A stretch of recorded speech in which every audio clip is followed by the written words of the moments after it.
October 28th, 2025 Millwood Planning Commission special meeting to order. First order of business is the roll call.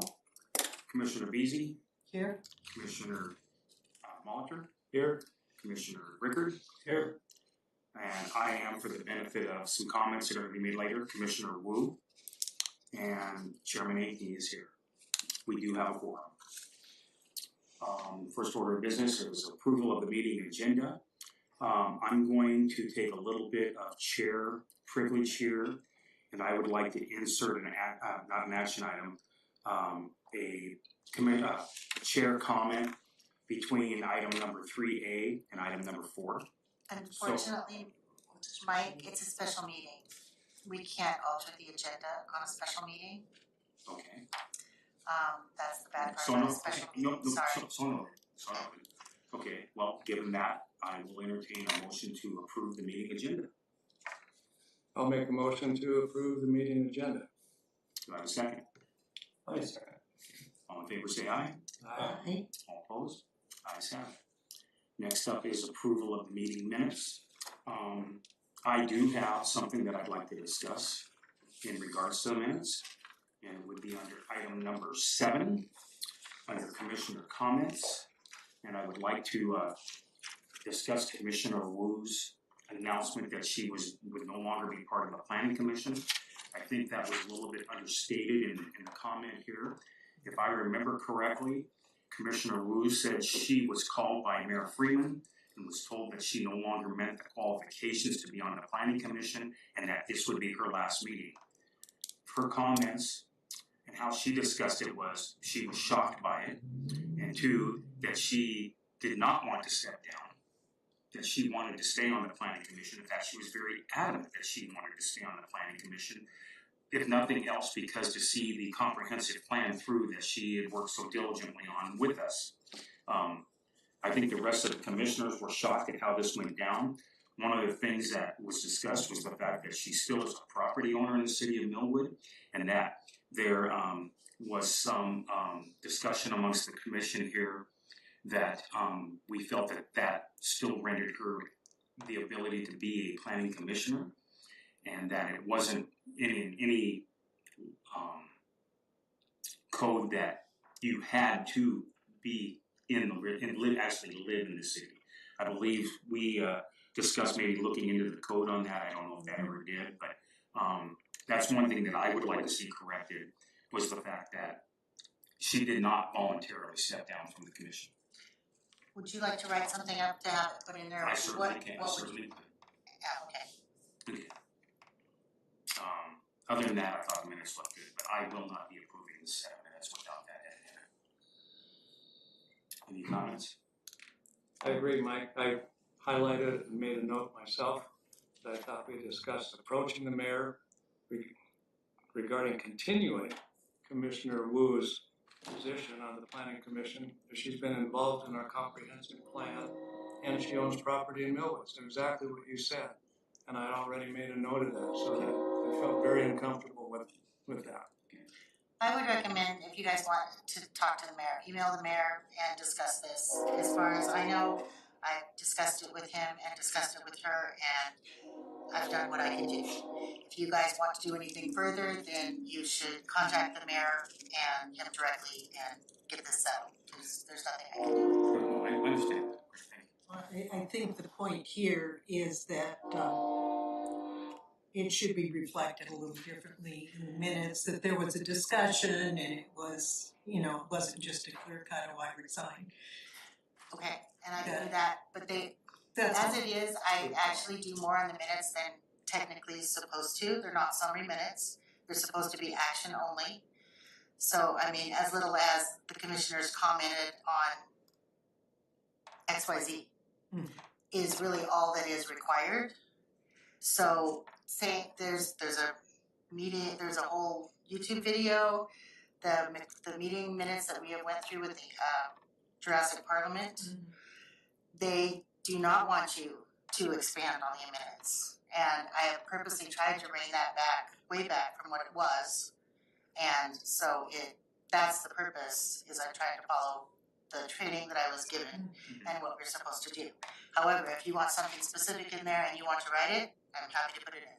Well, or the other thing, even if it just said the commissioners discussed whether Commissioner Wu would be able to continue on, or some, you know, Okay. that would more reflect what happened. Okay. Right. And in the same line, I had a comment on my comment. Okay. Wasn't that I expressed concerns regarding the fencing and the removal of trees? It was I expressed concerns that they did not consider the comprehensive plan when they made the decision to do that. I remember that. That was my disappointment. Okay, we'll add that. Anything else, Bobby? No. Commissioner Molitor, anything? No, I said it, so I agree with that. Bill, anything? Okay. So then I guess the motion would be to not approve the minute, well, I'm okay with the edit being, we discussed Commissioner Wu's status on the planning commission. Would that be a good way to reflect that? Yeah. Would that be an edit you could use? Wanted to say what the The commission commission discussed Commissioner Wu's resignation. Continued status. Yes, or continued status on the planning commission, yeah. That's a better way, I think. We can just wait and do the corrections and bring them back next time, if that's what you prefer, that's fine. So then, the motion would be to approve with the edits? Or Just do we leave it. want to postpone it till the next meeting? Postpone Okay, approval to yeah, the next yeah, meeting? that's a better idea. Well, let's, the motion would be to, delay approval of the minutes till the next meeting. Okay, I'll Yeah. move that we delay approval of the minutes to the next meeting. Oh, We've had a motion and a second. All in favor, say aye. aye. Opposed? The ayes have it. Perfect. Okay, that brings us to action items. The periodic update. I'm turning that over. Yes, so tonight we have a presentation from Spokane County and the consultant working on the climate element. And so at this time I will turn it over to Graham Zickfus to introduce our presenter. Alright, thank you members of the Planning Commission. My name is Graham Zickfus. I'm an associate planner with Spokane County Planning in the Long Range Department. I am the kind of the representative at Spokane County who's working on facilitating the creation of the climate change and resiliency element for Spokane County, as well as all of the communities in Spokane County that partnered with us on the Commerce Grant. Millwood is included in that. So that's why we're before you here today to present a draft version of the vulnerability assessment for the city of Millwood, as well as to present first look at some draft goals and policies. The kind of order of events would be we've got a presentation from one of our representatives from Cascadia Consulting, who's assisting Spokane County in the creation of the climate element. One of the representatives should be joining us online. Yep, there she is, Catherine Allison of Cascadia Consulting. So she'll give a presentation on these materials, on the draft goals and policies, and then there will be discussion, questions, and feedback from all of you that we'll incorporate going in next steps. So with that, I will turn it over to Catherine. Great, thanks, Graham. Can you guys all hear me okay? I know I'm hearing myself back. We can hear you. No. Okay.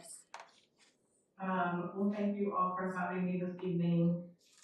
Like Graham mentioned, my name is Catherine Allison, and I'm an associate with Cascadia Consulting Group. Catherine, And I'm sorry. I'm leading the engagement and policy development Catherine? for I wanna make sure we get the sound right. Can you still hear as yourself reverbing back? Or what? Okay, so let's see if we can't fix that a little bit. Okay. I'm just gonna put it on my internal speaker. Okay, try that too, and let's see if we can help it on this end, because I know last time we had a problem when we were doing the Teams with this system, so I wanna make sure we have the sound good. Is it better since you turned yours down? I No? can still hear myself, but I don't know. Is it bothering you all? Cause I can just. No, we can hear just fine. We can hear you just fine, but I just wanna, can you hear us okay?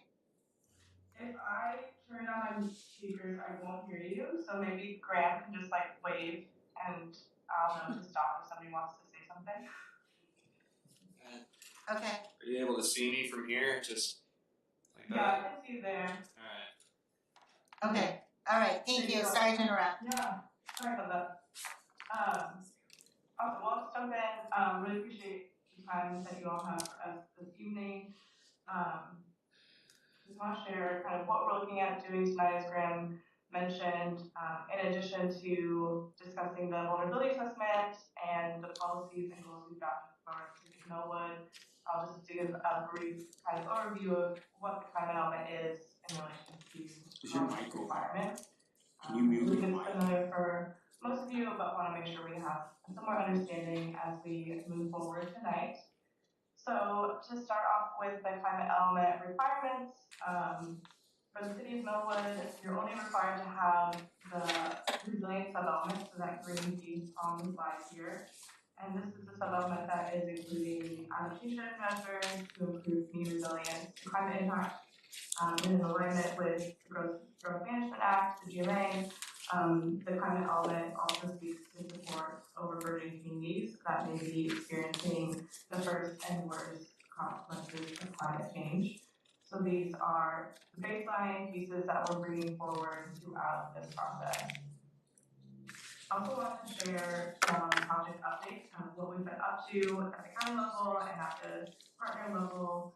We've been busy completing a bunch of the different technical elements that inform the climate element, so that we're creating robust policies that meet Commerce's requirements. I want to highlight the kind of vulnerability assessment that you all have received this evening in your packet. That's one of the main pieces that we've used to develop Catherine? goals and policies. Catherine. Catherine, Hey, sorry, we got a question here. we need you to slow down, Okay. please, okay? And so when we change to a slide, you need to let us know which page we're on, please. Cause our packet isn't lined up with your presentation.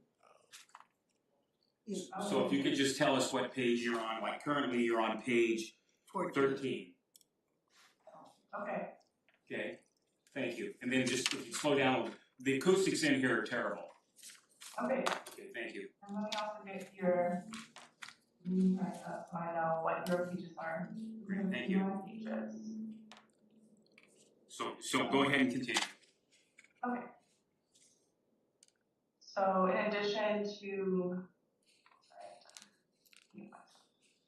the climate vulnerability assessment, we've been doing a lot of engagement touch points around the county, as well as with the different partners who are engaged in this work. So you all met with my colleague and the project manager for this project, Meg, earlier this summer. And now we're coming back to you with some more work that we've been completing. We have draft goals and policies to share with you all, the vulnerability assessment, and we might be coming back another time to discuss further the goals and policies. I'm going to go to the next page here. I believe it's page 14 for you all. So this is highlighting the community survey that we recently completed with the whole county. It was open for about 6 weeks, and we got a really robust response from community members. We had almost 450 responses just talking about climate and climate change. And These findings highlighted that there is a lot of concern around climate impacts, specifically wildfire and wildfire smoke. About 83 and 80% of respondents listed those as their top concerns. People also commented on how climate is impacting their day-to-day life. So they've had to change their outdoor activities, attendance at events, needing to stay inside longer than maybe they would normally, otherwise experiencing mental or emotional health impacts, physical health disruption to their utilities. And in response to those real life impacts, we saw interest in responding to those. So those top 3 resilience priorities were protecting and enhancing the resilience of natural areas, increasing the affordability and reliability of energy, and increasing emergency preparedness. We also asked about greenhouse gas emission reduction priorities. So that is available. It's not part of your climate element, but it is something that we include in the full county element. So it was part of our survey. On the next slide, slide 15, we have some open-ended responses that we received from survey respondents. And you'll see many of these are reflecting similar themes that I just mentioned around wildfire, concerns with health impacts, the electrical grid, the Spokane River, and the majority of responses were sharing support for work on climate and interest in seeing policies developed to increase resilience in the county. There is one comment up here that you'll see in the bottom left. That is, we had about 5 comments kind of reflecting skepticism on climate impacts. And so wanted to include that to show that we did receive a few comments of that nature. The majority were very supportive of this type of work. And I'll pause if there are any other questions on anything that I've shared so far before I dive into Millwood specific findings. I've got a question going back to the very first page. Extreme weather events and climate impacts. It says the city of Millwood, located in east central Spokane, right near the city of Spokane and Spokane Valley. And then it shows the map and it shows Millwood. But down at the bottom it says location of Millwood within Spokane County, included in the climate vulnerability.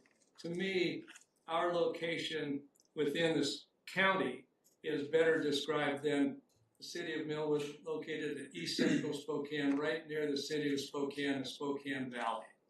I think that should have been East Central Spokane County. I think they left out the word county. Yes, I think because it makes sense if you put county in there. Okay. Yeah. That's good. I agree with that. Yes. Okay. Okay. Thank you. Thank you. Great plan.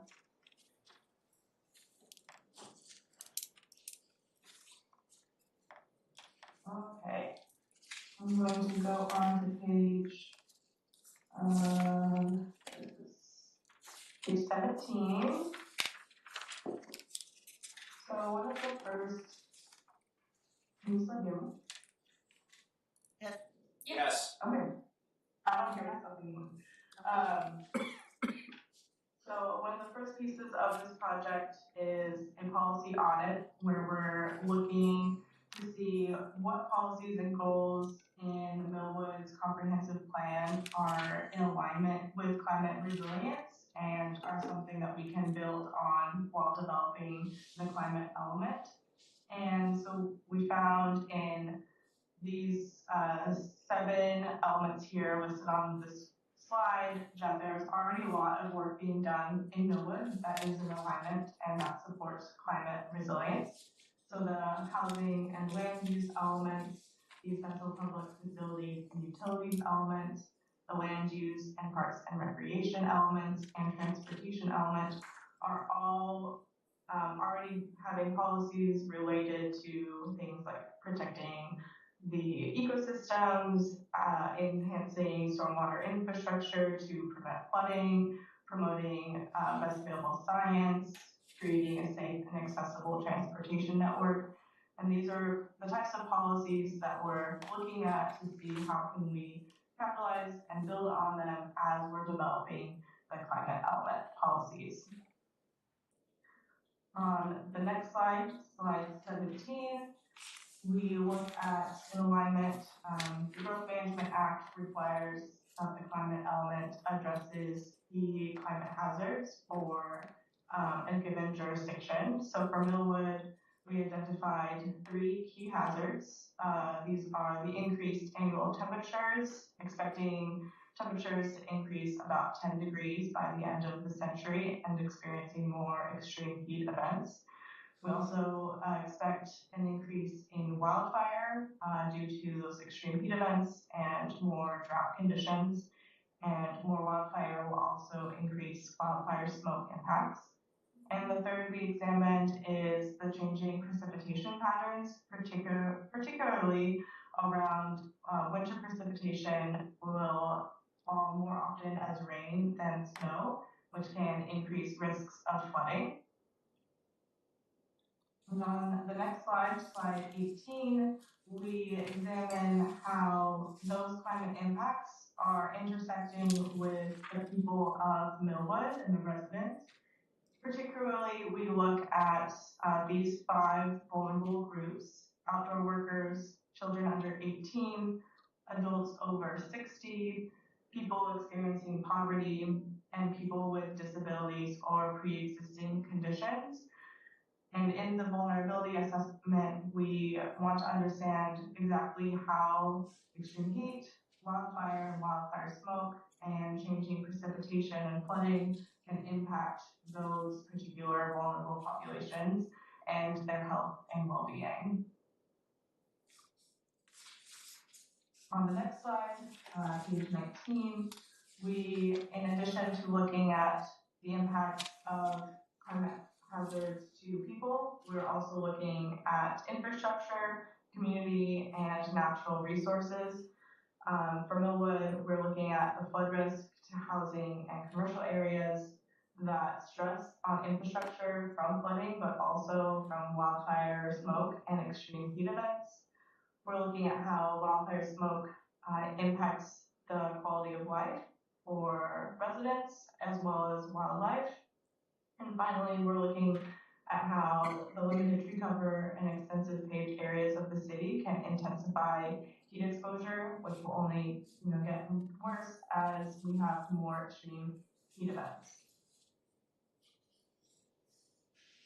On slide 20, we looked at vulnerabilities to the people, we looked at vulnerabilities to the infrastructure and the natural resources, and we're wanting to go to the other side to see how we can increase resilience to these hazards and these vulnerabilities. So similar to the policy audit, we're looking to see how can we improve the transportation, protect people's health, and protect ecosystems by increasing resilience. So a few of those options are listed here to increase sidewalks and bike paths and public transportation, increase riparian areas along Spokane River to reduce flooding risks, and particularly for outdoor workers and drivers, how can we provide more clean air shelters, hydration stations, etc., to protect health of residents during heat and wildfire smoke events. I'll pause here again for questions on this piece before we go into the goals and policies. Go ahead, Amanda. Catherine, I just wanted to point one thing out on the transportation options. Trent Avenue is actually outside the city of Millwood. It's under WashDOT control, and the city limits is at the north end of the sidewalk on Trent. So we actually don't have any control on Trent. Okay, that's great to know. Thank you.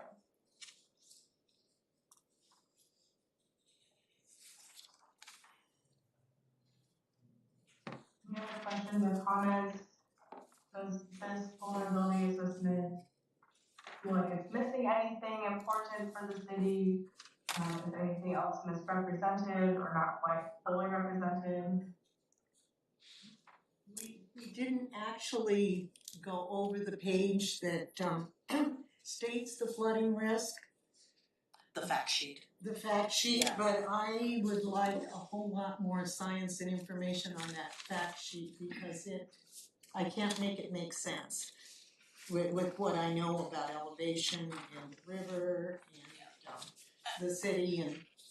I actually mentioned this too, the city is utilizing FEMA data, and so I really looked at it hard. I think the picture that you're painting is a little bit different. It's as, the rain increases, we have a increased chance of the river flooding, whereas currently now we're in a FEMA zone C for the entire city. Am I correct in that you're looking at it a little bit differently? My question for me? Yes. Yeah. Okay. And I know that we did receive that feedback from you, and I believe we're going to only include the FEMA data so that it is in alignment with other city materials. With the acknowledgement that FEMA is only looking at past data, and there are other sources that will look at future data, which is what we have, or future projections rather, which is part of what is in the fact sheet currently. So the FEMA data might not fully represent future climate risks associated to flooding, but the data currently on it might be over-exaggerated, so we want to try to find a middle ground and use that FEMA data with the acknowledgement that it might not fully account for that future increase in precipitation. Do we have access to any of that information that gave you that 42% of units being flooded, at risk of flooding in the next 30 years? That's. Yeah, it's a publicly available source called First Street. I can follow up Graham and Amanda after this with the link to it. They use a proprietary data source, so we can't see all the way into it, but it does provide some additional insights.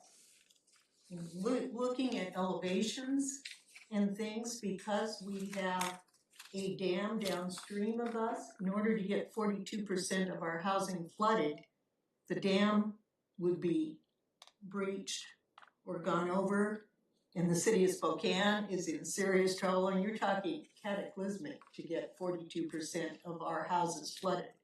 It's just, given the elevation and how quickly we rise from the river and stuff, it doesn't make sense to me. I'd wanna see some details of what the science is before.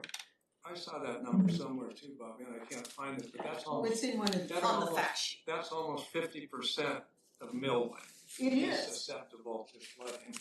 and Grandview Acres is on high ground. Yeah. So you're talking about basically everything north of the railroad tracks, Yeah, which, that's not almost 50%. for that to happen, the dam is out, the dam's washed out, Yeah, you know, and it never happened anyway. and then it'd go away. Yeah, okay. Yeah, I saw that. But I am really curious where they're getting all I had that question too. It was in for the podcast, so thank you. that. Yeah, It's at the beginning of Page page 3. 2 of the, or 3 of the fact sheet. page 4. Yeah. I think it actually has a highlight on it. Yeah, it does. Yeah, we highlighted that with the caveat that we would be amending that particular section to better reflect exactly what you are bringing up tonight. So I don't know to what extent detour routes are even valid, either the road is open or it's not. And especially, Argonne is the significant road, and either the bridge is available or the bridge is not available, and there's no way around the bridge because we've just got one way across the river, so, I agree. I think detours are kind of useless. Yeah, a big city.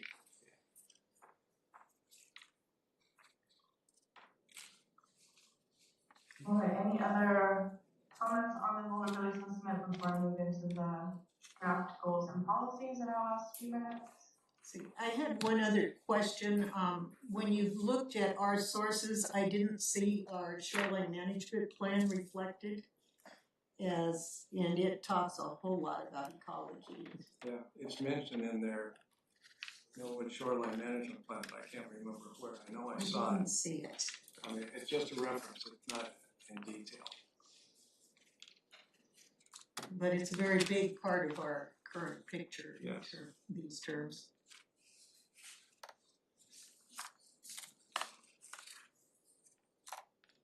Yeah, I would have to check. I believe it was part of our policy audit, but I would like to confirm before I verify.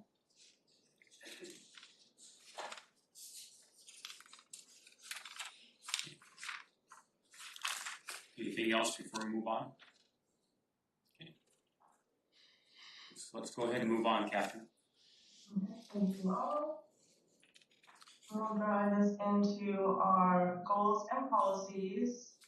So now on page 23 of the packet, and just wanted to provide a overview of the methodology that went into developing the policies. So as I already mentioned, we conducted the policy audit. We were looking at the different foundational planning documents for the county and the city of Millwood.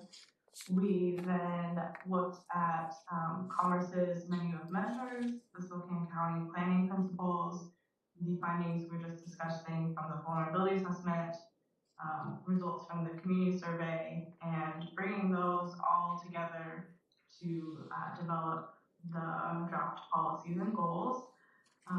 They are still in their draft phase, and so we're bringing them to you to get your first impressions. We can integrate any additional feedback and bring them back to you at another time. And this next slide on page 24. I mentioned this earlier, the different requirements of the sub-element. I want to dive deeper into those as we move into the policies. So Commerce has 3 requirements for the resilience sub-element. The first is around addressing natural hazards related to the climate hazards that we discussed, being extreme heat, wildfire smoke and wildfire, and flooding and changing precipitation. The second requirement is to enhance natural areas and vital habitats. And the third is to enhance community resilience, particularly including environmental justice in those policies. So on page 25 here, we have the 3 goals that we have drafted for Millwood. The first is on emergency management.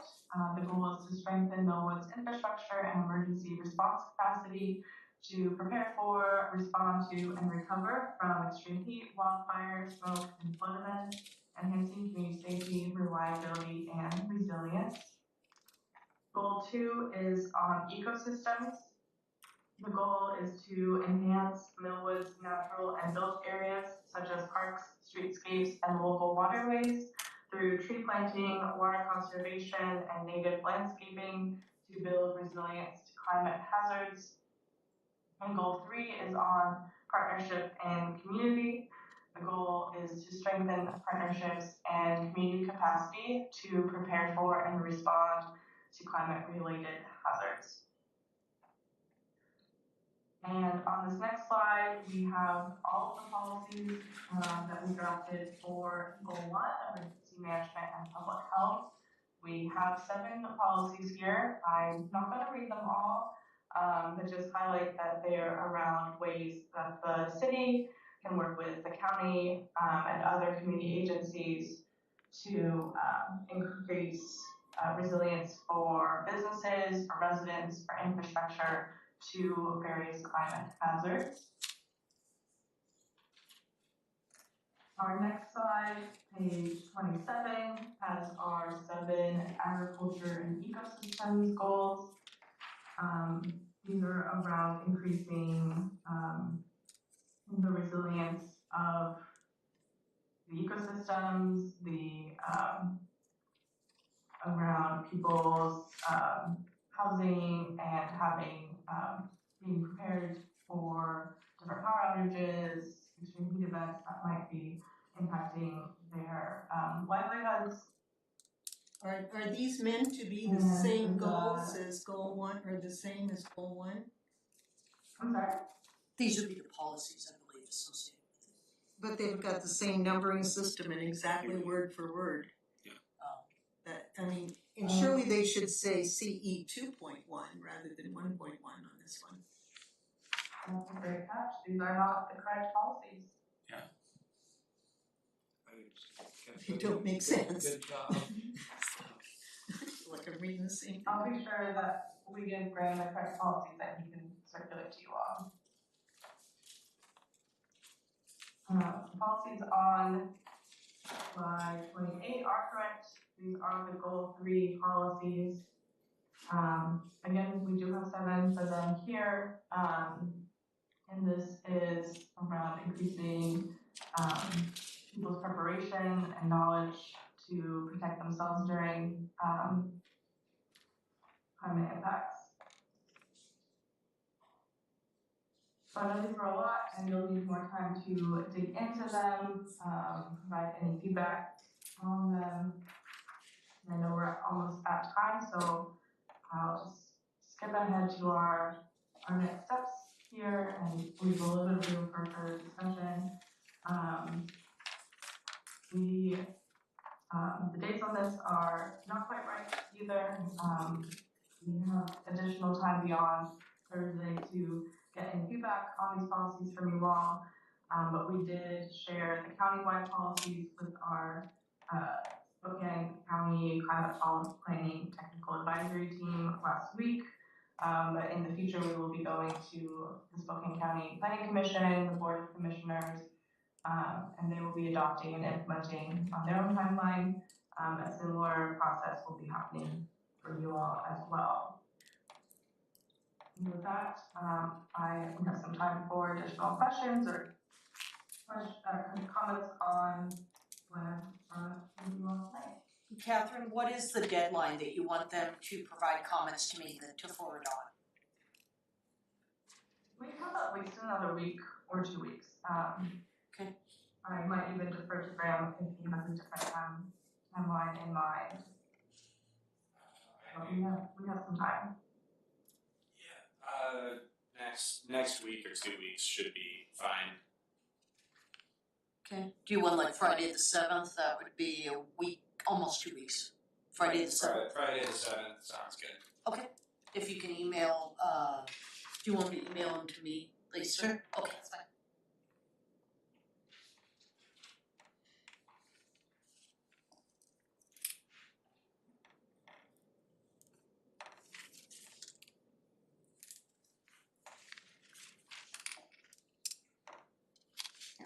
Any questions for Catherine? In regard to your rating? Okay. Anything else for you? No. Catherine, thank you for your time and presentation and the materials. We thank you. Thank you all so much. Have a great evening. Thank you.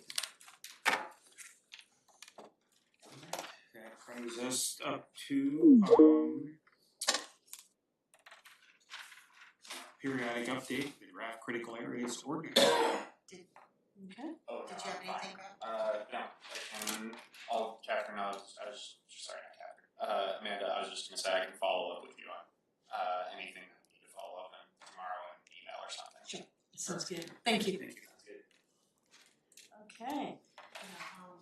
We're going to want those, if we have to comment on the goals and policies, we'll want to see what they are, the ones that were repeated instead of the new ones. Yes, in order for them to comment, we'll need the actual goals and policies for the goal 2. I have it in my notes to follow up with Catherine about that tomorrow. I'll Okay. make sure you guys get the correct copy. Good catch on that. Perfect. How will we receive those? I'll send them to Amanda, and Amanda will get them to you guys.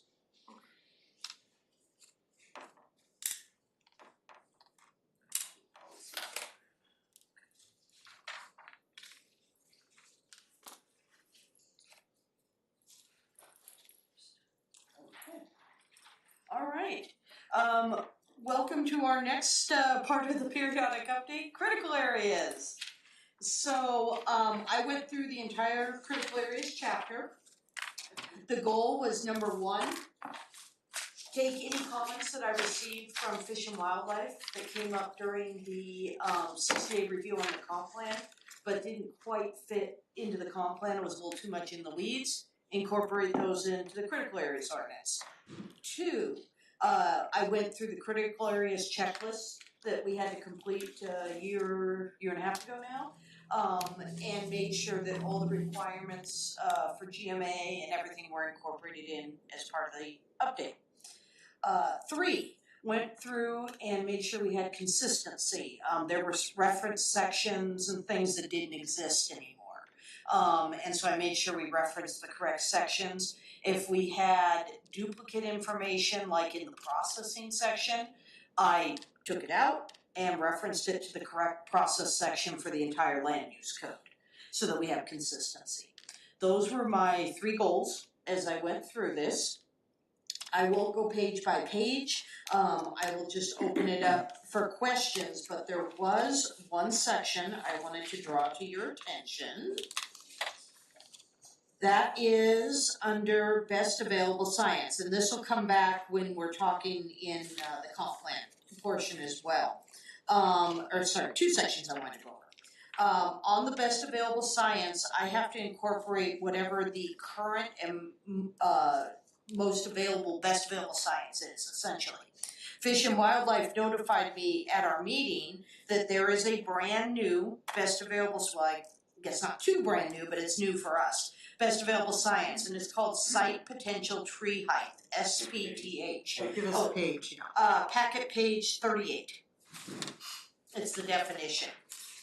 Okay. This Is essentially going to be replacing the riparian buffers, if you look at it that way. Because right now we had the, I can't remember, 25 or 50 foot, which was consistent with the natural area for the shorelines. This is the newest best available science. So, we could play this all day long where what's the current best available science? I incorporated it in, but I also referenced consulting with Fish and Wildlife. So that anytime we have a project, we get the newest and best available science.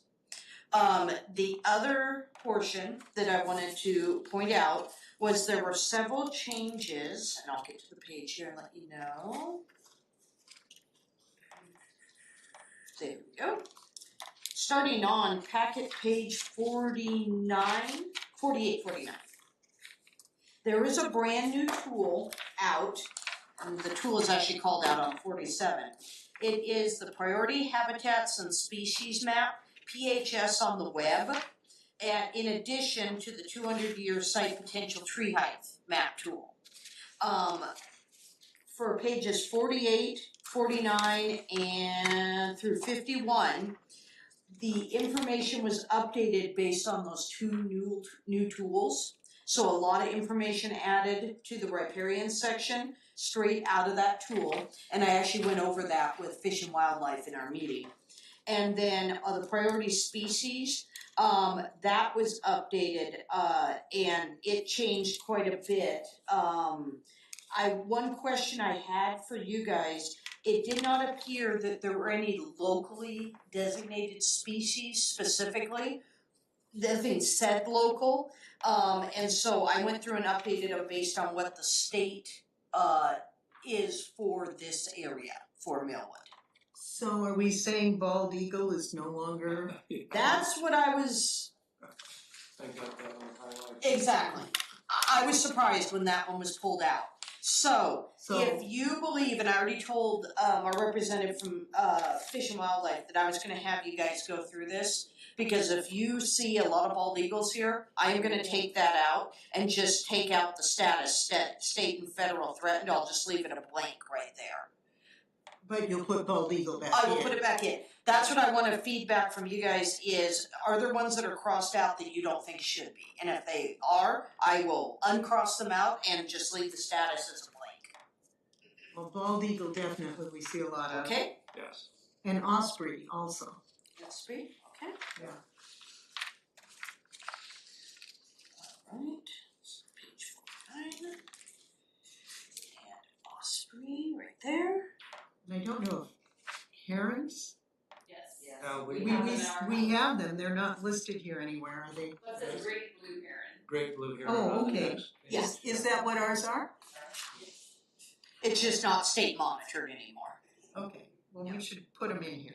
It is, great blue heron, Yeah. page 50, about the sixth one down. It's in black print. Ah, under G.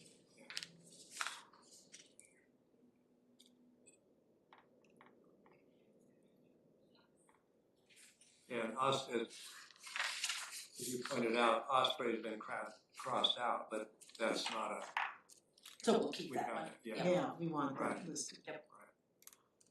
Bill, you got something? Hey, we're talking about, they took bald eagle out, we're gonna put it back in but I'm confused about how that coordinates with on page 53.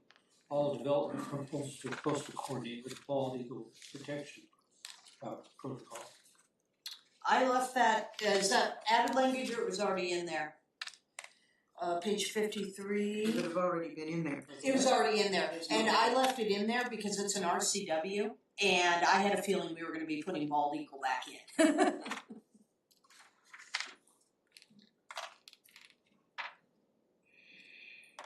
Yeah, was it pulled out because it's no longer It wasn't on the list. protected, or was it pulled out because they didn't think we had it?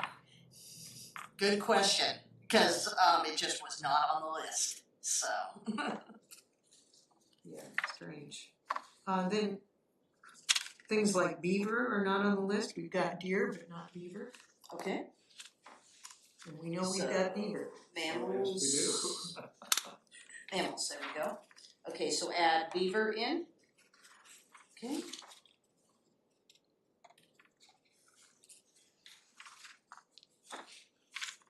Okay, Yeah, I think if you're gonna have deer and moose, you should have beaver also. okay. And I don't know how often it happens, but we have an occasional mink and we have an occasional river otter as well. Okay. That comes down the river, so. Mink and river otter.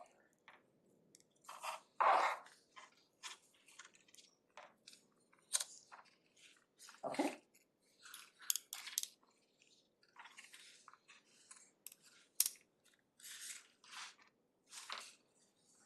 Any others?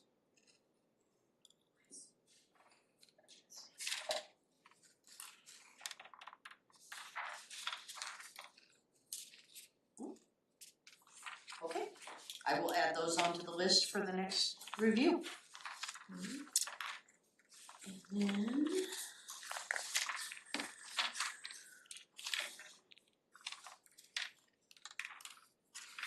You'll see potential slide hazard areas, geologically hazardous areas added throughout. That's the correct terminology, but I know in Millwood it's always been potential slide hazard areas, so we just use one. It looks like there's a lot in here that simply does not apply to us, Yes. like this whole list of soils, which we don't have any of. It's the table of soils that's always been in here for Spokane County as a whole. Yeah, I'm not saying take it out. I'm Oh, just observing back it. to page 61. Yeah. So those were the big things that I wanted to go over, and then if you guys saw anything else you wanna call out this time, we can go over. So starting on page 44, actually it starts on 43, I think. There's a whole lot of crossed out. What's that? That is the section on violations, and it is crossed out because it was inconsistent with the current code. I believe it, let me make sure I pull it out here, where are we? Section 1744-160, top of page 44. Under that section, it says all provisions of the Millwood Municipal Code chapters 14, 16, 17, 18 are all supposed to use those provisions, and this had its own that wasn't referencing correct sections. So that is why you see a whole lot of crossouts, because now we are using the enforcement and penalty provisions of section 1744-160 of the Millwood Municipal Code. Okay. And question on that same thing, page 44, paragraph B has been crossed out. With the exception of shall be deemed to have committed a civil violation subject to or as amended. And I think that should be a continuation of page 43 violation. It is. Paragraph A. Yeah. Yeah. Yeah, it took a while to get that. Yeah, so it should Erase be, everything and stick them together, it yeah. works. it's, yeah, or the enforcement authority shall be deemed to have committed the yada yada. Yeah. Okay, that part was. And then that's why civil investigation procedure starts out as B now. Yeah, okay. So that's part of A then. Mm-hmm. Okay, got it.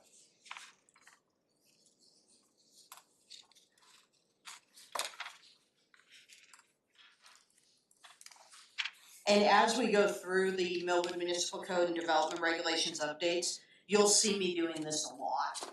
Because you have like, 3, 4 references of different procedures, and we need to pull them all back to this section. Next thing, pull it all back to this section.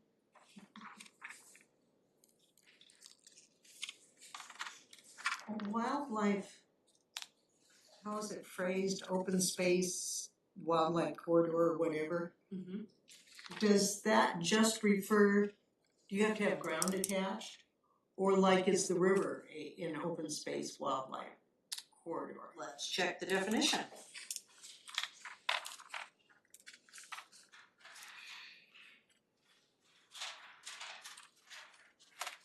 And certainly the main corridor, the birds and various types and bats and the beavers. Beaver, yeah. Okay, it's not under. Expand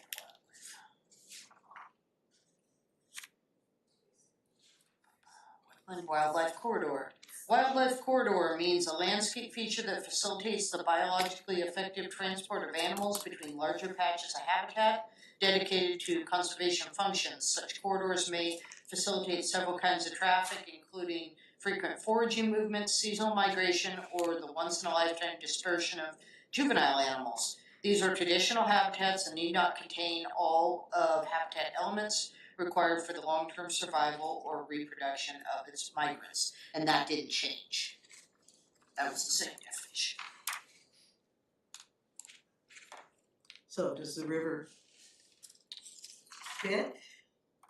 A landscape feature could, because it doesn't say land only. Right, Yeah. it's landscape feature and we have a lot of wildlife.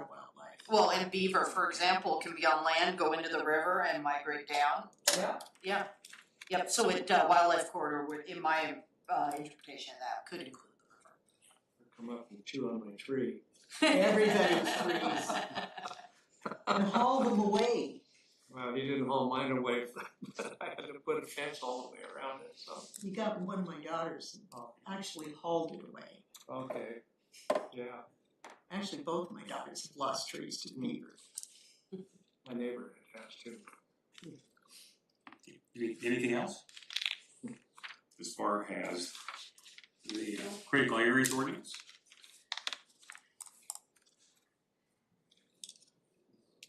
Okay. So the So next. let's move on to. Oh, I was gonna say, just so you know, the next step, I will incorporate in the changes requested tonight. And then because in the Shoreline Master Program, it references the critical area ordinance, doesn't adopt by reference, but does reference it.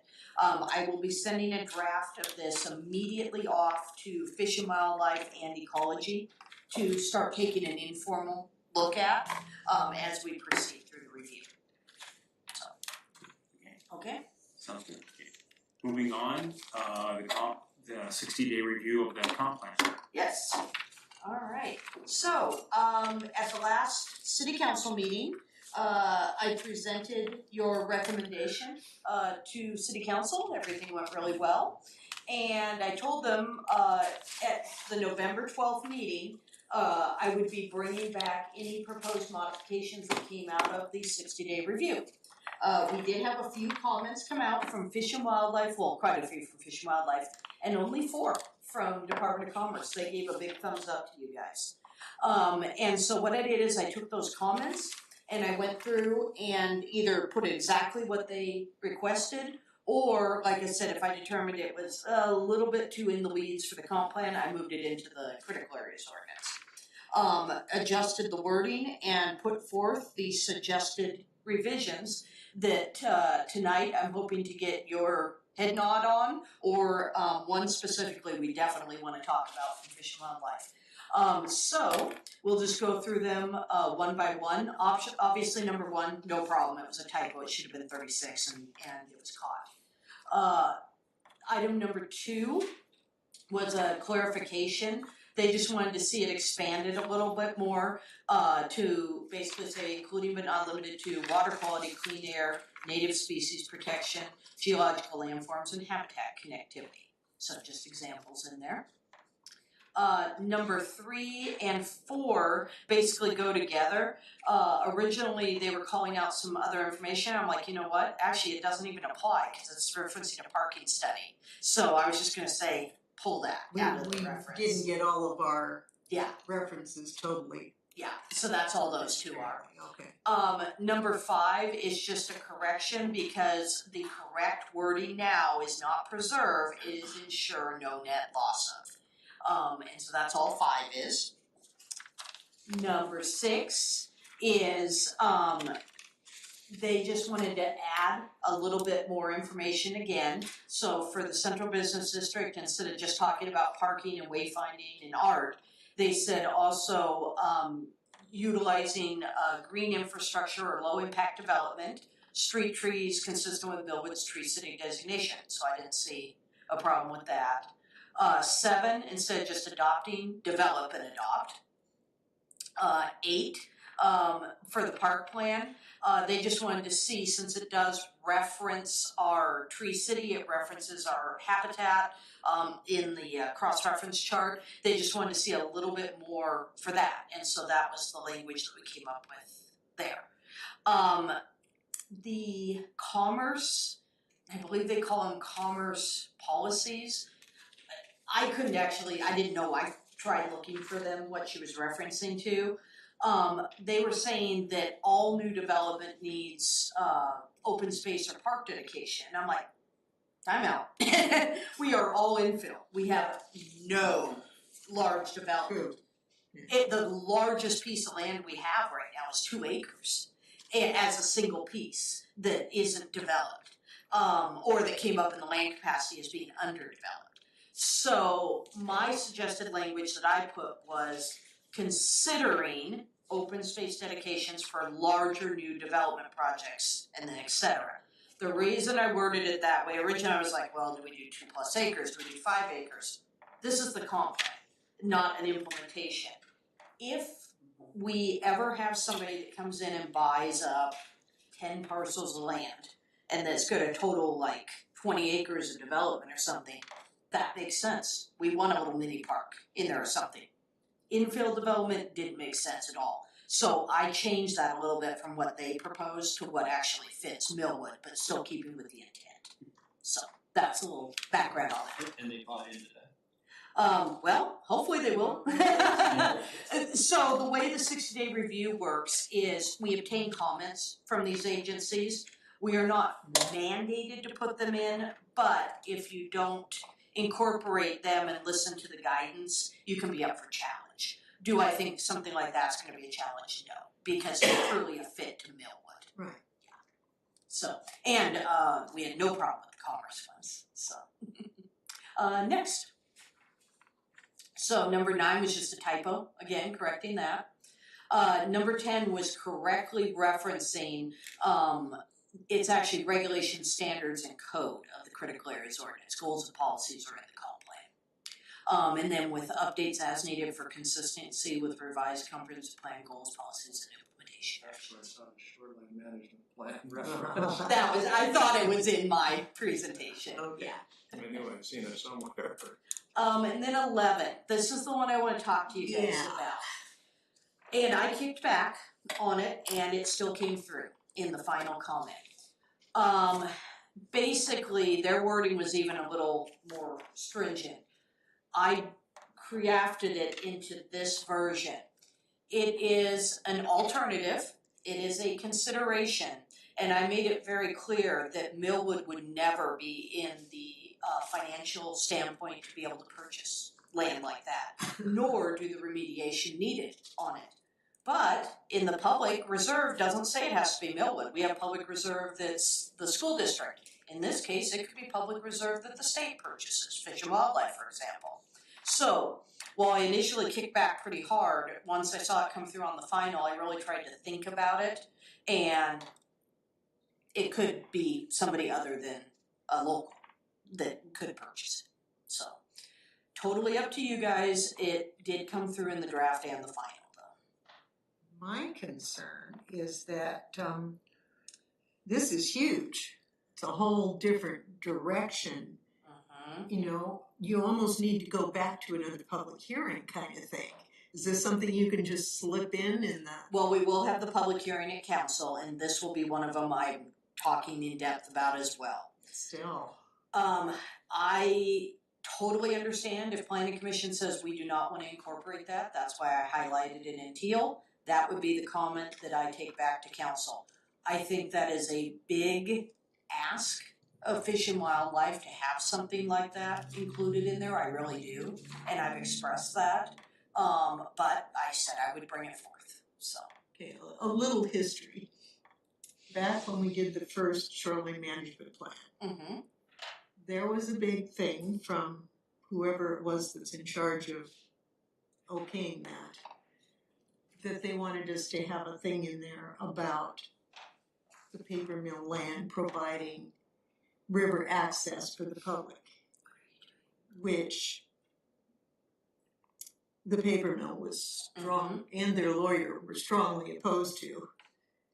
We got the idea from whoever the state agency was that they were not gonna pass things unless we had some language kind of like that in there.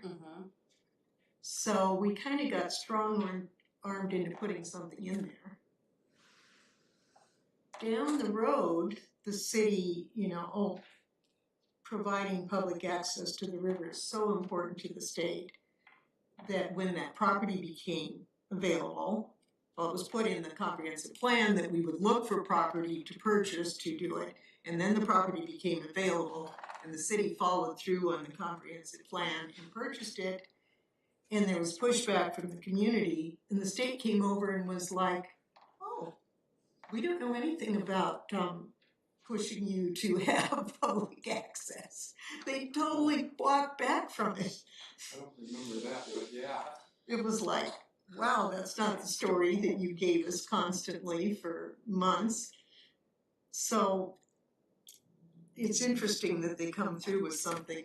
And this is my rewording of it, Yeah. basically dumbing it down, that's a bad term, but dumbing it down quite a bit to say alternatively exploring.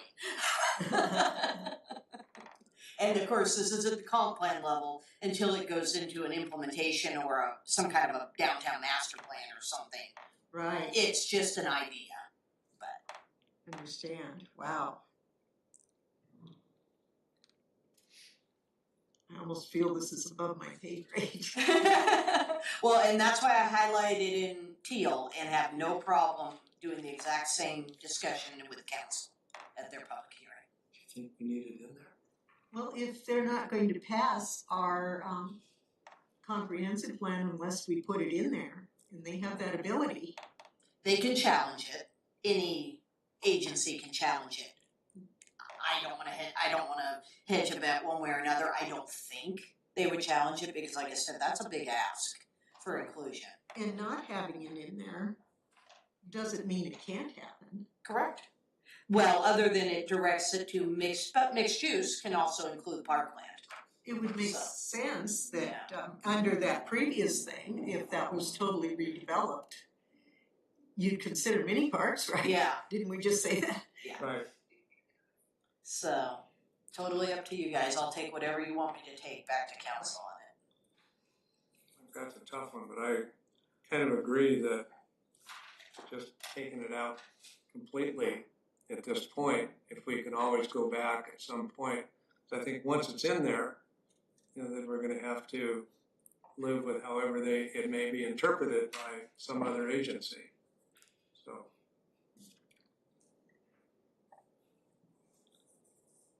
So, am I hearing a consensus that on number 11, I'm to express concern to council about that, and that you're not super comfortable with leaving that, having that language added? Let's hear from our other members here. What she said. I was getting a nod from him. Okay. I mean, it would be a dream. It Yeah. just seems pretty far-fetched. yeah, at this point. Okay. All right. Next one. Yeah, we would never have to work. No. This was another one that I kicked back a little bit, but it still got included, but I changed it a little bit anyway because I thought it was getting in the weeds. They actually wanted me to call out that SPTH right here, but again, that is a new best available science. Best available sciences are always changing. This is not the place to call out specific best available sciences. So I reworded it that we will have the most updated in there. And I thought that was a good compromise, so. And, oh, go ahead. This is just a policy or I mean, what is this? It's page 69, no, this is in the section 5.6, critical areas portion of the land use element. Okay, so it's within the text. It's within the text. Okay. And I also took out any reference to the first 50 feet, yada yada, because we know that that's changing. And just referenced that the city's shoreline master program designates a minimum native conservation area where native vegetation should be planted and maintained to ensure no net loss. But the shoreline master plan says 50 feet. Yes, it does. And it's so, for a citizen reading any of this stuff, your new best available science, what does that mean? 50 feet, we can tell 50 feet, that's pretty easy. So what that tree height is, and I'm gonna be honest, for a lodgepole pine, I believe it was 100 feet, when you go to the mapping tool, Yeah, you pick your parcel, and I played with it a lot. You pick your parcel, and it tells you, and that's why I put them in that list too, in the critical areas ordinance.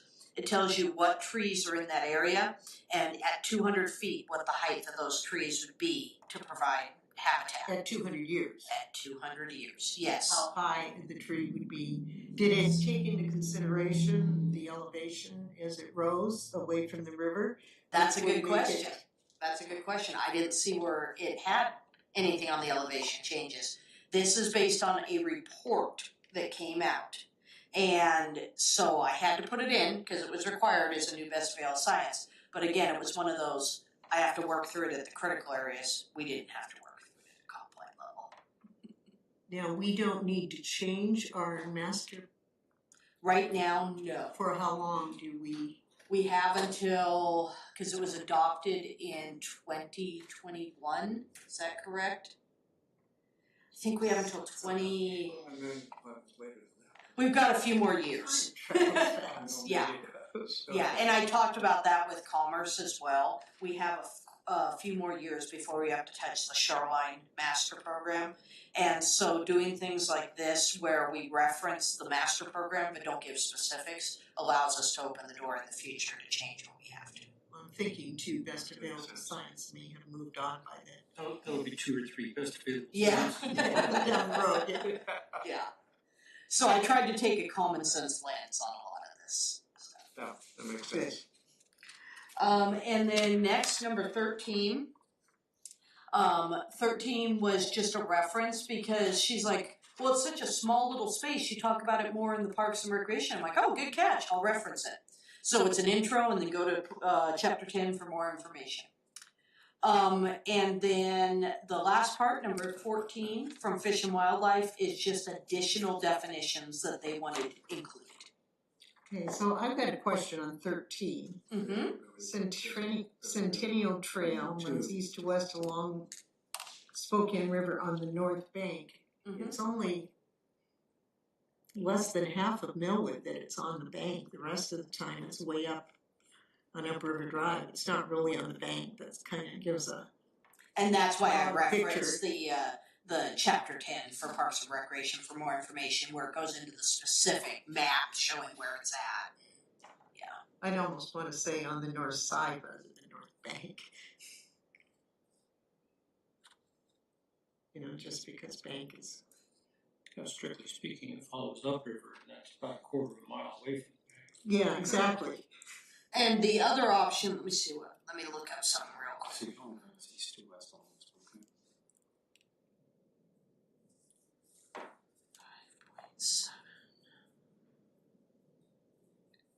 The other option, but I didn't want to have to do the renumbering, that's why I didn't propose, they said we could take out 5.7, but then I'd have to renumber the policy direction to 5.7, so I figured it was a whole lot easier to just reference the parks element. Well, could we say on the north side? Yeah, I can add that in. Yeah, that makes So, runs east to west along the Spokane River on the north side. So instead of bank side. right. Yeah, it's a little less Okay. specific. And, yeah. All right.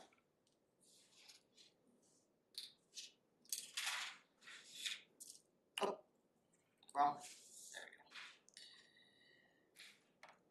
Side. So how's that gonna read? So it'll say the Centennial Trail runs east to west along the Spokane River on the north side and serves the community at a regional level. And then the new addition to refer to chapter 10 of the Parks and Recreation Amendment for more information. I'm gonna refer to our grammar person. Okay, runs east to west along the north side of the Spokane River That's what I was thinking. and serves. Yeah, I think so. Yeah, that's,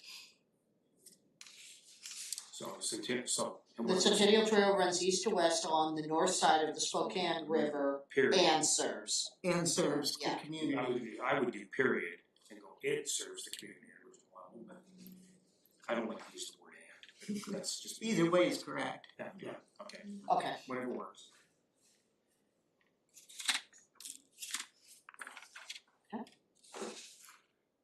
All right, I got that correction in, I'll add that.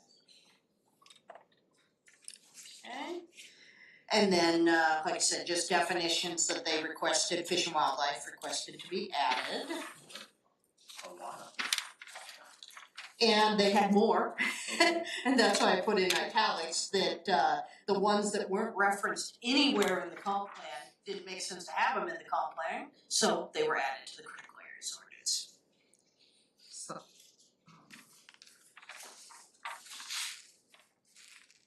So I was on number 14. Mhm. We come down to B, any land area, the preservation of which in its present use would. Is that an and or an or? Oh, Could it they're find all an part and of or an or? 14 because it's the definitions. Right. So it actually starts up on packet page 71. The definition is open space. A, any land area so designated, yada yada. B, any land area the preservation of which in its present use would conserve Is it all of those things or is it any of those things? any of those things. So it's an or. Yeah. So maybe we should say or retain. Because it's, Oh, add or after each one. yeah, or some, I think we have a lot that just have like commas at the end and then when you get to the next to the last one, it says or. Okay, so add a colon after would, conserve and enhance natural or scenic resources, semicolon or, next one, semicolon or, is that what you're asking for? Yeah, or you could just do semicolon, until you get to the end and then you put Oh, your okay. or. That's fine. Okay. I've seen that done in our code too. You know. Okay. But I always get to a list and I wanna know, do all of those need to be correct or is it just any one of those needs to be correct? Or It even could be and or, because it could be multiple. Well, right, Yeah, I'll do and or. yes. Or retain. Okay? Alright. I have that corrected.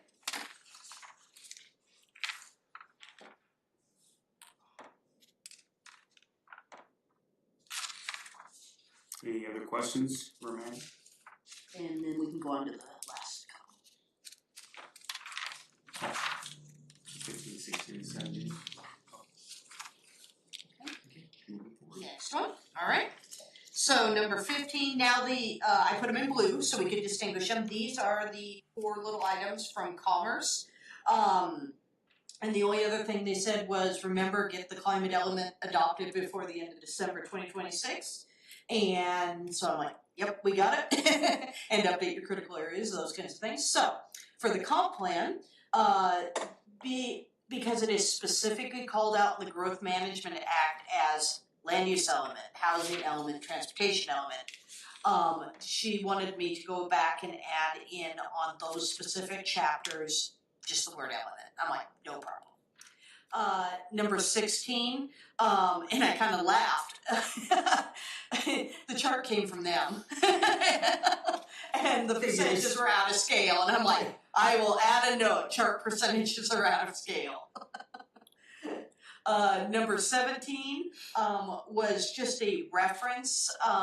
So I went back through and looked at what the Valley had called out for the Valley UGA, City of Spokane Valley, for the Valley UGA, and so made a reference to the map, and that the land use categories and zones are consistent, and that the Millwood UGA is contiguous with the city limits, aka we are not looking at expanding into the Valley UGA. Chapter or change map 5-1 title. She actually didn't require me to do this, but just for GMA consistency, if somebody's doing a search, technically it's supposed to be called the Millwood Future Land Use Map. They are consistent with zoning, so I made it that way, but I don't want it to be a ticky-tacky thing, so I changed it back to a future land use map. And the last one is just the final clarification on the Valley UGA, and I put it in quotes because that came directly from the current Spokane Valley Comprehensive Plan. I don't anticipate that changing because they need to accommodate a lot of growth. So, and then map 5-3 was taken from Spokane County, I believe it was, and it is kind of hard to read. So she just asked me to do some overlays and stuff to make it a little more readable, and that was it. And we got a good 2 thumbs up from Commerce. So I was very impressed, especially by Washington State Department of Fish and Wildlife.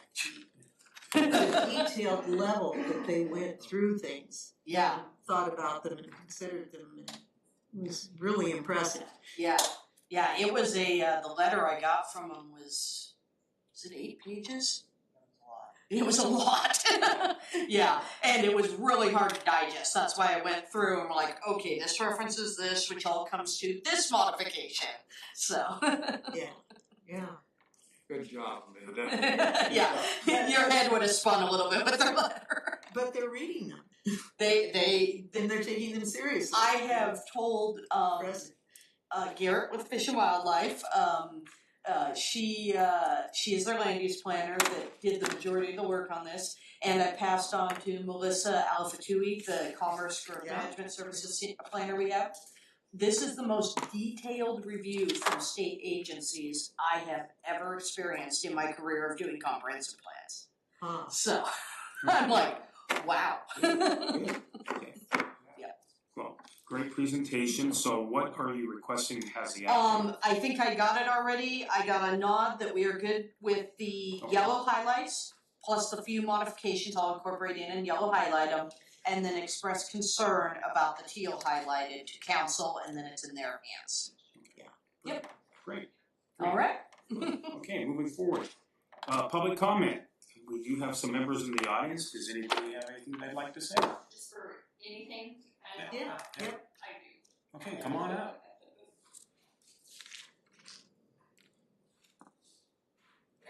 Okay, Lagana Dement at 10306 East Empire, and I just was just some of the things that have been going on lately, like when the lady was talking on conservation, right, and being, so I am concerned about how much involvement you guys have when it comes to like water resources, because now they want us to, put in our plans to try to conserve and things like that. There is, I think, science out there that's saying that our aquifer is getting a little lower. But now we're going to, the city of Millwood wants to contract with Urban to let, them wholesale water, or is from us, buy wholesale water. And they haven't totally approved that yet, but they're hoping to maybe by December. I'm gonna try to say, hopefully you'll take more time to really look into it before you say yes. Because then also too, then we've heard they're putting in that 400 unit housing unit over here, and rumor has it they're going to ask us for water because I don't think Pasadena or whoever's over there can provide. And so when do we finally say, even though here we can't build a whole bunch more here in Millwood itself, but when do we finally say that we have to help conserve water even for our own citizens? Because Millwood should come first, my opinion. But the aquifer is getting a little lower, and the river keepers that I've seen said that, and they did show it on Facebook, that a portion of the river was dried up this year. I think that way a little more. And rumor has it too, which I think is true, that they, somewhere in the dam in Idaho, I think they back it up so that Coeur d'Alene and Ponderay look full. So I don't know, I'm just thinking, when do we finally stop and say, we can't keep developing because we might not have enough water? I mean, how long, and there is some science out there that says the water, or the table could go low, maybe it will never totally run out, but it can go low. And then just with all that statistics they were giving about, we're hotter every year, we're, maybe eventually some year, maybe that'll change and turn back around, who knows, but. So these are just things that I'm just curious about. How much influence do you guys have on the council? How much, when you're doing your planning? And I think that they need to look at things closer and not just say yes and then try to fix it later or figure it out after the fact, when they need to do all the research ahead of time. So that's just kind of, I don't know, like I said, how much influence you guys have on them. So, and I can make my same, concerns known to them too, but. Good comments. It's just something to think about. Good comments, good comments. I hadn't heard about selling the water to Urban. Have you guys heard about that? Yeah. Yeah, they've already done up a contract to maybe fill in the numbers. They're gonna try not to vote on it. They're gonna do the two-touch system, but I'm encouraging people, I'm gonna put our little small email thing we have to encourage them to please take more time to really research it. I mean, are we gonna have enough? Are all our pipes in order to start servicing somebody else besides just that one little section they've been fixing? Yeah, consider supply and demand. Yeah, is the water pressure gonna be good enough to still service Millwood and them? I mean, just all these things to really think about. It's not always about the dollar. Yeah, and I think they want to help Millwood make money, but at the same time, we just need to be concerned that we're not getting in over our head too. That's I think Comments, thank you. there's also some concerns about water rights, and if we don't use them, the state might come and take them away Yes. from us. Whereas if we wholesale water to Urban, then that would preserve our water rights. So it's a very complicated issue that, it seems like it should be something you take some time with, and maybe, maybe even have a workshop with the public or something, I don't know, but. Thanks for me, thanks for making me aware. Yeah. Mr. Beasy, always a pleasure. Hopefully short. Todd Beasy, 8610 East South Riverway. I want to just reinforce what LaDonna said. Please, if any of you have any influence on city council, please do what you can. In the last few weeks, I've been out canvassing the neighborhood, knocking on doors, and one of many of the things people have brought up on their own, I didn't mention it, has been the water issue, what they've been hearing, from the meetings and stuff. And they're concerned with what LaDonna has brought up. So anything you can do to reinforce what she said. me, LaDonna, and many other Millwood residents would appreciate it. Thank you. Thank you. Next up. Okay, great, great, thank you. Other than ditto on this whole water thing. Thank you. As always, we appreciate the public comments. Thank you for your participation. Okay, Amanda, your city planner report. Yes, so, as it's been for the past few months, the majority of the work was on the periodic update and everything, so I'll just briefly cover, we had a few site plan reviews for various little projects. I had to issue an incomplete determination of completeness, for the, 9011 East South Riverway. Essentially, it's a code enforcement project that is, are working with them to try and get into compliance, and they hadn't finished bringing in the submittals. So now it's sitting at an incomplete project. And then, just a few other little miscellaneous stuff. It was pretty quiet on that front. Are there any questions? Yeah, did you get the final plans for the development of that multi-story residence on Euclid? The mixed use building? Yeah. No. So, they were floating the idea potentially of modifying the project. The developer called me and said, no, I think we're gonna go back to what we originally had, but we need to see what's coming out of the development regulation updates. So, I don't have any for sure's other than it's either going to be put on hold until all the updates are done, or they'll continue through. I'm not sure yet, really. I didn't get a definitive answer, so. Is there any idea what he's expecting to change in the development regulations on that? Well, particular- actually, he was really happy to hear that we had, under the comp plan, remember how we had to specify the uses allowed within C2, like those when we went over them, not really much But has they're not changed. changing. I know. I think a lot of it has to do with the one comment I heard back from him, and they are on the list to watch as the development regulations go through. Because there is the opportunity to route stormwater to, you can put it into green infrastructure and low impact development. If they are able to have a little more footprint space on the site, they could look at the potential of providing more housing, was one of the things we discussed. And so we can look at that project as we go through and see. I think right now they were at an 85%. I think that's what the max lot coverage was with the mixed use development. They were hoping to even go a little higher if they could. And that would be consistent with the low impact development ideas. So. There's gotta be room for parking, right? And there would be, yes, yeah. They were speaking more, I think, of to the north side, there's an old easement that isn't there anymore, for sewer or something, I can't remember what it was on the plan. And they had to make it green space just to meet the 85%, but it didn't have to be there. So they could have enlarged a little bit more, they could have even added a few more parking spots, but they couldn't because of how the code was written.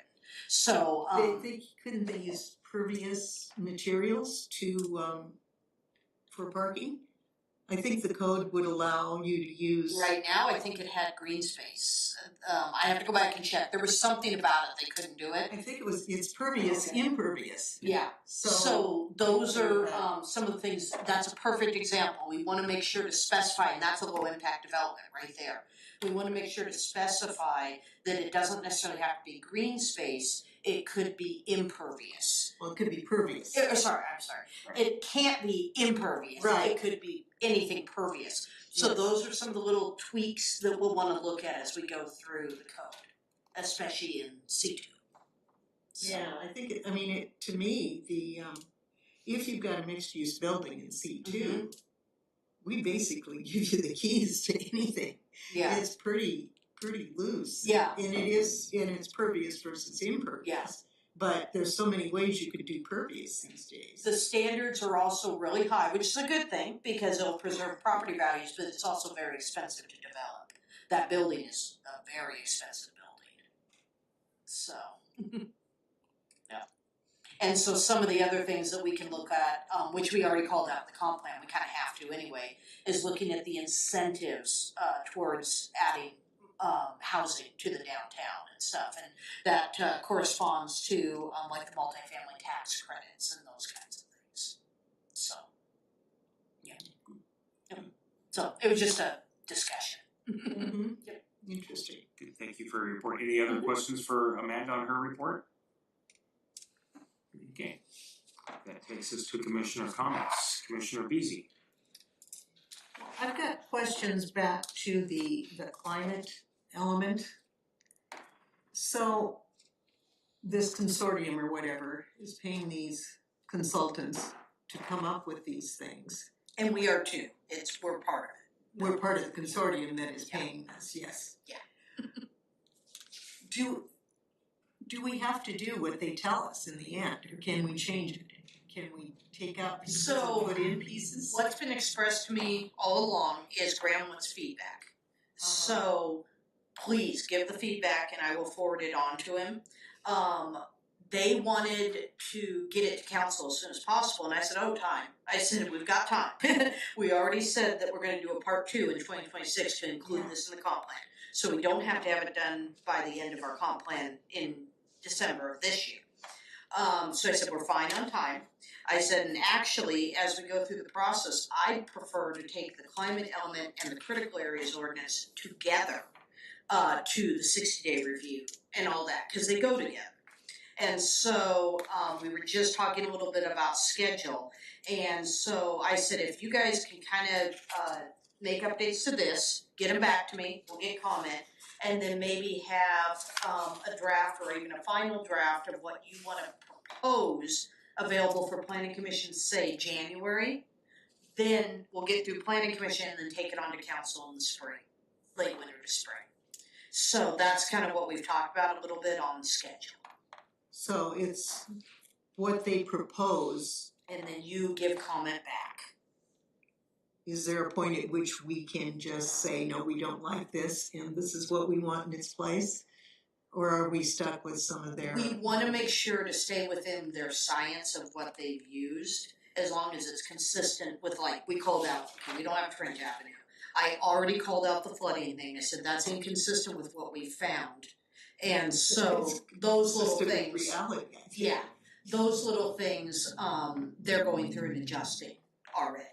And so, as far as a wholesale, we don't like this entire section. No, I Yeah. don't mean that. I mean Little comments as we go through, to make sure it fits within Millwood, I don't think it's a problem at all. And they are actually welcoming it. They want to make sure that we get feedback to them as we proceed.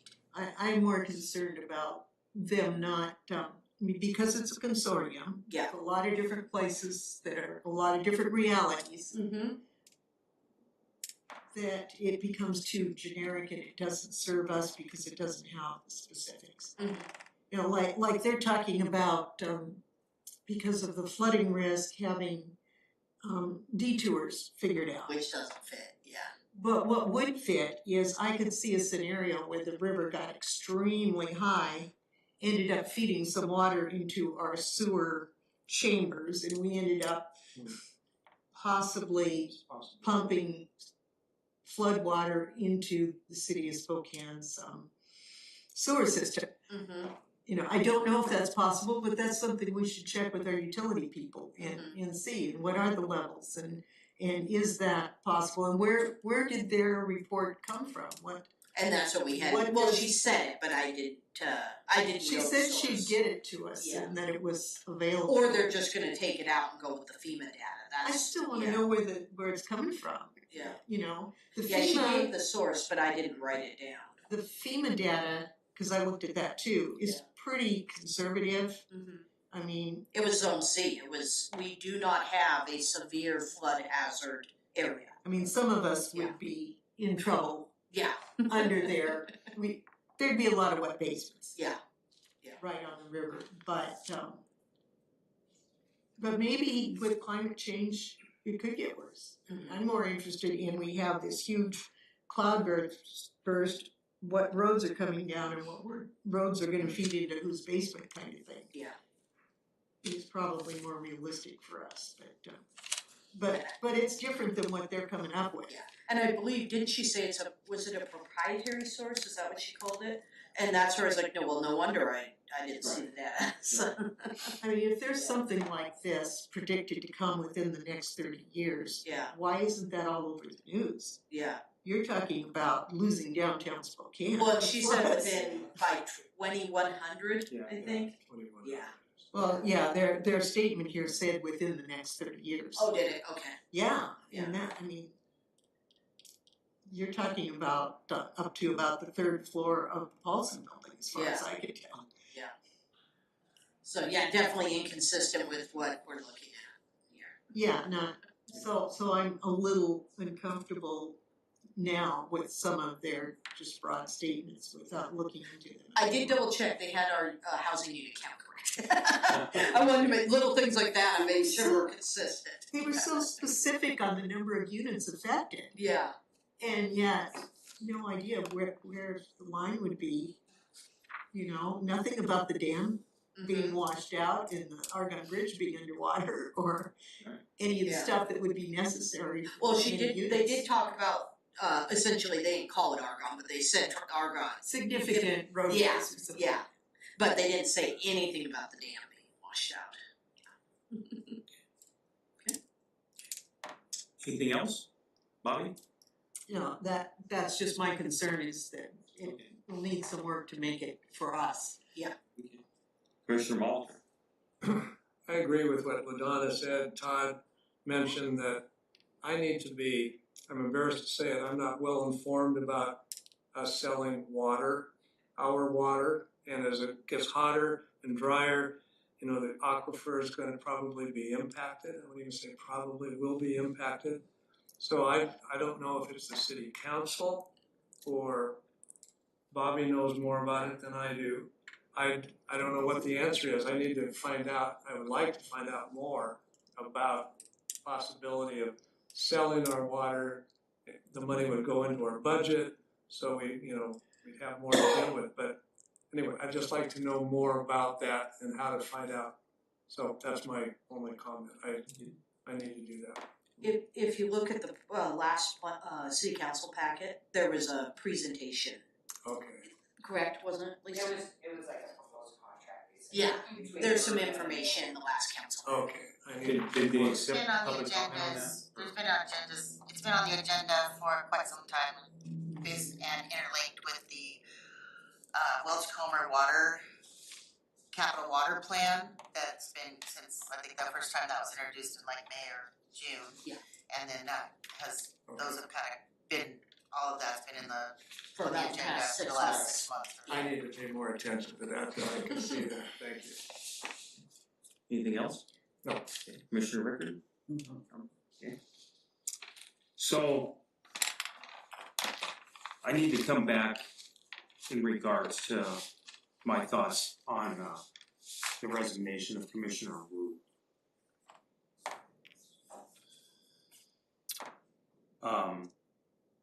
I certainly felt that when she mentioned that she did not want to step down, that I'm just gonna say, I believe the mayor overstepped his bounds.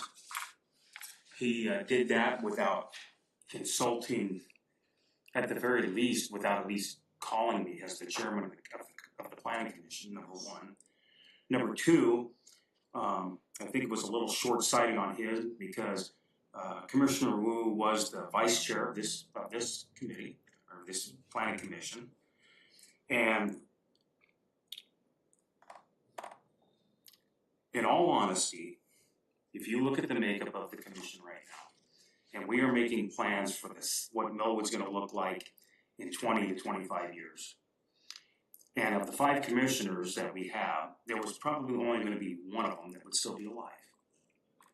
Okay, we need young people to serve in our local community commissions and everything. Let's put it this way, we're we're volunteers here, okay? Even though we get a stipend, but my point being is, at the very least, I would have appreciated a phone call Yes. from the mayor saying, hey, here's the issue. Okay, and so, I don't know if Commissioner Wu would want to continue to serve, okay? She Yeah. told me she did, yes. And that the last meeting, she said she Yeah. did. Right. Absolutely, she said she did. But as I said, I think the mayor overstepped his bounds. I don't know if I'd have to look to see if he actually has the power to do that without even consulting the other city council people. Okay, I don't know how that is, but considering, I mean, I gotta be honest, I'm just gonna say it. You know, considering his lame duck status and his issues that he's had that came forward earlier this year, that we never have got an official statement on what happened. Okay, I mean, I was going to make the suggestion that I would ask him to step down effective immediately and see if Commissioner or City Council Member Van Hees or Stravens or Dan Sanders would fill in as interim mayor until the new mayor-elect takes office. Because I believe he's disgraced the city. Okay, I'm just saying that is, and if that comes back to bite me, it comes back to bite me. But It shouldn't. that's my feelings on it. So what I was here to say is I would like whomever to immediately reinstate Commissioner Wu to the Planning Commission. So I don't know how that has to take effect, but that's my feelings. And at least if it is back, that you must not only be a property, well, you must be an actual Millwood resident. And if you're just a property owner, that doesn't qualify, that she at least is reinstated until we get through the comp plan. So that's my comments. We need to make a motion to do that, or? I don't know if we have the authority to do that. I mean, I guess we could make a motion to Okay. have the mayor consider it, or however it is. I'm not sure how it works, I'll be honest. Lisa? Any advice from Lisa? I have no idea. Did anybody look up whether being a resident is a requirement of planning commission membership? I have no That's idea. pretty simple. I should have looked it up and I didn't. So, I have no idea. so someone should look that up. Right. We could probably make a motion to request the mayor to reconsider or to look into it more deeply or something or other. Sure. Or we could make a statement about being disappointed at losing her. Right. Well, I'm very disappointed. I mean, I've been thinking about this for a long time, and I just didn't like the way that shook out. Certainly should have talked to the chair Right. of the planning commission, I believe. That I feel that would have been appropriate. pretty clear. Yeah. The other stuff I don't know, Right. what the rules, what the coordinate says, but certainly would have been appropriate to talk to the chair.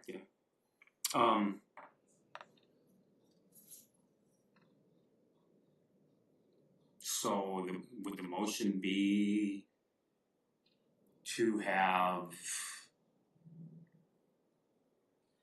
who needs to who would request that the mayor reconsider, or request that somebody look into the code to see what the requirement is? We could address a request or a statement or whatever to the mayor and the city council members, I would think.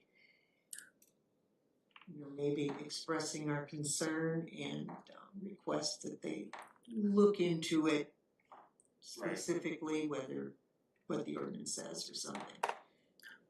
Well, I guess since I'm the one that's making this issue, maybe I should write a letter as the chair of the planning commission. Sure.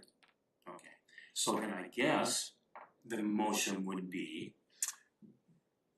does the planning commission authorize the chair of the planning commission to write a letter to the mayor of the city of Millwood expressing our concerns in regard to Commissioner Wu? I'll make a motion, I think I just am. as you, Does that sound, as you stated that the that I'll write a letter? commission, requests our chairman to write a letter with requesting input about the situation. And I don't know how detailed you wanna be, but you weren't contacted. The ordinance, Yeah, okay. okay. I think I put something in there about our being, Disappointed. well, and just, regret losing her. Right. Just on a statement of she was good and we, Yeah. you know, we regret losing her, and then go to more She's been involved in specifics. our comp plan from the get-go, and it was a valuable Yeah, member. valuable member of our team that's looking into. Okay.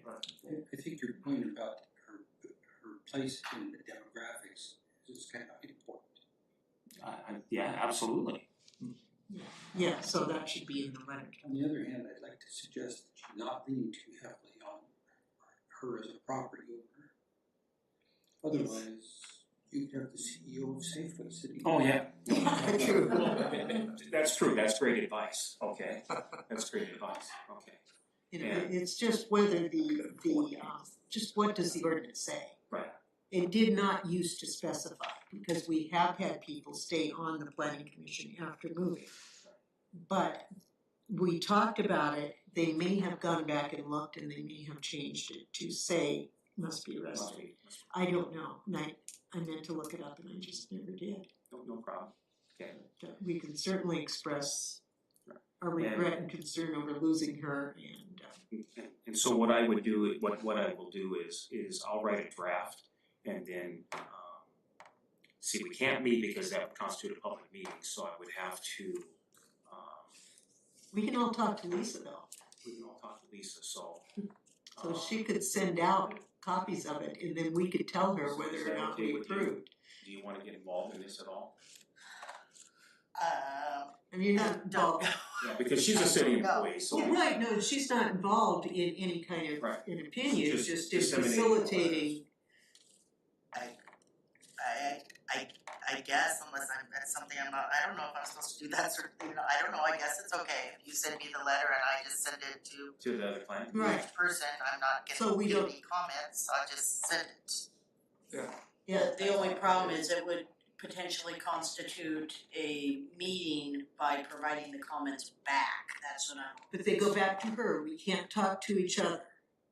Yeah, But then I have to give them to him and then he's gonna correlate the Yeah. comments. No, it's gotta be a yes or no on our part. You send it out and either we're okay with it or we're not. Right. If think we're that's okay with okay it, to our name look at goes on it. the training you just went to, I know it discussed that. But in the past, we've been able to do it with a simple yes, no. True, you cannot I will ask provide Brian. feedback back to Yeah. us. Yeah, I will ask Exactly. But we could tell you yes or no. I will ask Brian Yeah, yep, So you'll draft a letter and send it. and I will tell Brian what you would like and ask him if I'm allowed to do that. yeah. I can only do what I'm told. So we have a motion, do we have a second? I'll second it, if you made the motion, I'll second it, Okay, I made the motion. I second. All in favor? Aye. Aye. All opposed? Okay, ayes have it, great, thank you. All right, so looks like our next meeting for the November 26th, it looks like we are requesting that to be canceled due to Thanksgiving holiday. Or rescheduled, so the Or work plan rescheduled. had it canceled, but. Okay, so I guess the question I have is, if we do not have a meeting in November, are we still on schedule with the periodic update work plan? The answer is yes. Okay. It would give Spokane County a little more time to work on the climate element. If we do wanna meet in November, I would suggest it be the previous Wednesday, November 19th. Which only gives a couple weeks, so if the feedback is due on November 7th, it would really only give them like 10 days at max, almost more like a week, to get the comments addressed, because the whole purpose of that meeting would be bringing back climate again, and then I would bring back the tweaks to the critical areas ordinance. But really, we're kinda, I all have already sent it off for feedback, and so there's not a lot to talk about at the meeting, and I'm just wondering if a week and a half is enough time for Spokane County to adequately address the comments you've already provided. Okay. So you'd wanna meet on the 19th instead of the 25th? I will be gone, Okay. so we're leaving first thing on the 26th. No, got it. We could do the 24th, but No, we cannot. no, we cannot, that's right, Okay. yeah. So you don't see a problem if we just cancel it?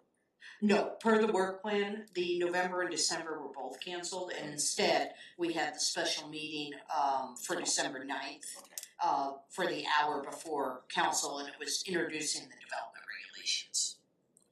Does anybody have an issue with this just not having a meeting? Well, I have a concern because we talked about that, a year or so ago when we skipped a bunch of meetings. It seemed like then we were trying to play catch up. And if we don't have a meeting in November and then December, that meeting is canceled because of the New Year, Christmas and New Year's, then all of a sudden now we're going for 2 months. We are consistent with the work plan. So Amanda is so good, she got us caught up for Yes. when we. it worked because it gave me time to draft it, which is exactly what I'd be doing at this point. We wouldn't be meeting, but I would be going through the code and everything and doing like I just did on the critical areas ordinance and other sections, so. Okay. So the meeting on December 9th, though, that's just between us and the city council to Yes. present. Yes, everything that- and so the purpose of that meeting is basically to take what is in the comp plan, and now we're visualizing it in real life. So my anticipation of how I was gonna do that was to present maybe 3 or 4 examples of properties in the city of Millwood, based on how the comp plan is guiding us. What does that mean on the development regulation side? Do you like what this would do? In order to do that, well, we can't have an 80-foot frontage, we need a 60-foot frontage, or we need to change the lot coverage. So it opens the discussion up to how we wanna work this going into the development regulations. That'll give me guidance as I'm going through and drafting the sections. Okay. Everybody good with that? Yeah. Phil gave me a thumbs up. Okay, so then our November 26th meeting is canceled. Our December 31st meeting is canceled. We do have a special joint city council and planning commission meeting December 9th. Note the time, that is a 5 o'clock meeting. And we anticipate new agenda items, Amanda just went through. So if nobody has anything else, I will take a motion to adjourn. I move that we adjourn this meeting. Okay, do I have a second? I'll second that. All in favor? Aye. Thank you, everybody. Once again, thank you to the public. Meeting adjourned.